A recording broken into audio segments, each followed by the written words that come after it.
Olá, pessoal. Bom dia. Como vão? Tudo bem? Hoje, dia 4 de setembro de 2022. Meu nome é Augusto e essa, como vocês já sabem, é a escola dominical da Igreja Presbiteriana da Tijuca.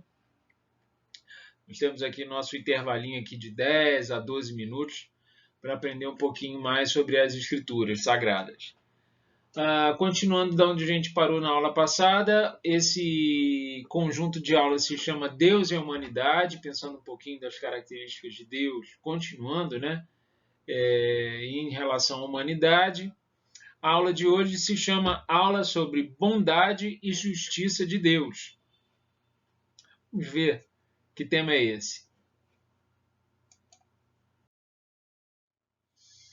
Bom, a relação entre bondade e justiça é um tema filosófico tradicional, né?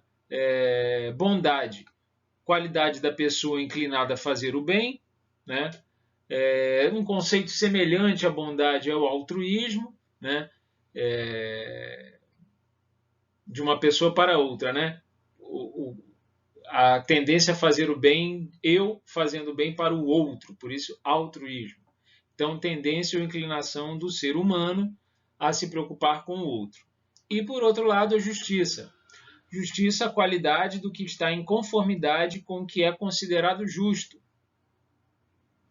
Reconhecimento do mérito de alguém ou de algo em comparação aos demais. Né? Então, justiça é sempre comparativo. Uma coisa certa em comparação a outra menos certa, uma coisa certa em relação à errada, uma coisa melhor em relação a outra pior ou menos boa.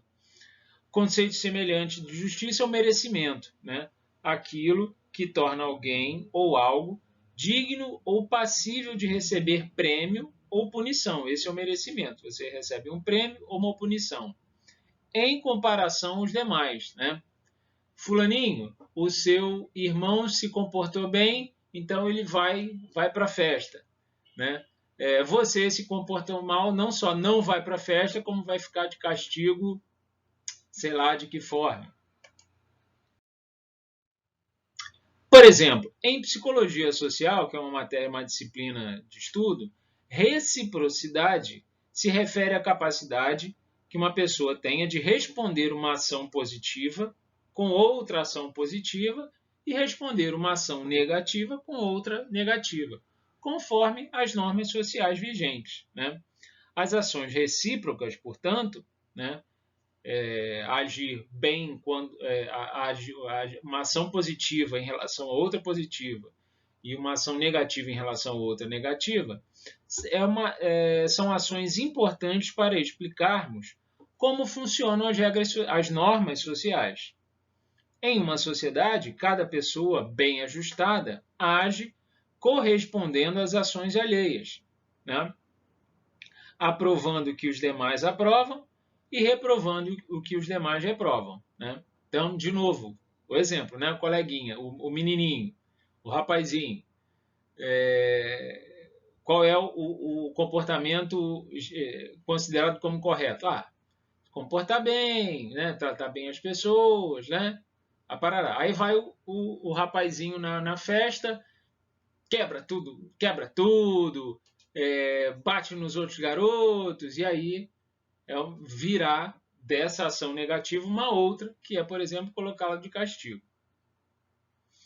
Nessa relação recíproca com os demais, passamos a merecer deles uma reação, positiva ou negativa. Eis a justiça como merecimento. Você mereceu o castigo, né, por se comportar mal, ou você mereceu uma benesse, você mereceu um presente por se comportar bem. É assim que funciona entre nós humanos. Por esse padrão de justiça, justiça como retribuição, né, de acordo com o merecimento de cada pessoa, haveria um possível choque com o exercício da bondade. Se a bondade significa inclinação de fazer o bem, ela poderia também significar uma forma de retribuir de retribuição de boas condições ou boas situações a quem não tivesse a qualidade necessária para merecer, né, tais condições. Então, a bondade seria você dar mais do que as pessoas merecem, dar melhor do que as pessoas merecem, dentro desse conceito de justiça como merecimento de um humano em relação ao outro. E a bondade e a justiça de Deus dentro disso tudo? Há quem pense que haveria algum mistério ou mesmo contradição no exercício da bondade e da justiça divina em relação às Escrituras. Este é um falso problema, né? Existe uma temática em relação aos homens, né, se eles são bons ou justos uns com os outros. Sim, mas da parte de Deus não tem contradição nenhuma. Existe, continuando, total harmonia no exercício da bondade e da justiça de Deus em relação às criaturas. As ações de Deus emanam do seu ser. E Deus é essencialmente amor pelas criaturas. Então, colocamos aí o problema da justiça e bondade nos padrões humanos de reciprocidade e merecimento, e justiça e bondade nos padrões de graça e amor de Deus. Não há, novamente, bondade e justiça de Deus. Não há reciprocidade ou merecimento possível entre Deus e as pessoas. As pessoas não podem fazer por merecer a bondade e a justiça de Deus. Deus nos dedica a sua bondade e a sua justiça antes que tivéssemos qualquer possibilidade de fazer por merecer. Portanto, Deus não aplica a sua justiça como as pessoas a aplicam entre si, pelo princípio da reciprocidade. Deus aplica a sua justiça por meio da graça. As ações de Deus para as criaturas são organizadas pelo princípio da graça. As criaturas não poderiam fazer por merecer aquilo que Deus reserva a cada uma delas. Ao realizar suas ações de amor e graça, Deus pratica igualmente a justiça. O amor e a graça de Deus complementam um plano geral, perfeitamente justo. E aí, para a gente terminar essa parte assim mais intensa, né, de leitura, a maior graça que uma pessoa pode receber conscientemente em sua vida é justamente a fé. Por que é a maior graça? A fé realiza um novo nascimento, a fé faz surgir a paz e a esperança, e a fé é aquilo que pode tornar uma pessoa verdadeiramente feliz. Não sabemos porque Deus não faz simplesmente surgir a fé no coração a todos imediatamente. Ele escolhe quem e como se receberá a fé. Né? Nós recebemos da maneira que Deus determina que recebamos a fé. Então, o dom da fé é resultado da soberania de Deus e da predestinação, né, que ele com a qual ele nos faz como criaturas. Então, é uma questão íntima de Deus com cada criatura, o dom da fé, a qual não nos cabe julgar ou explicar. Todos somos recebedores e merecedores da justiça de Deus.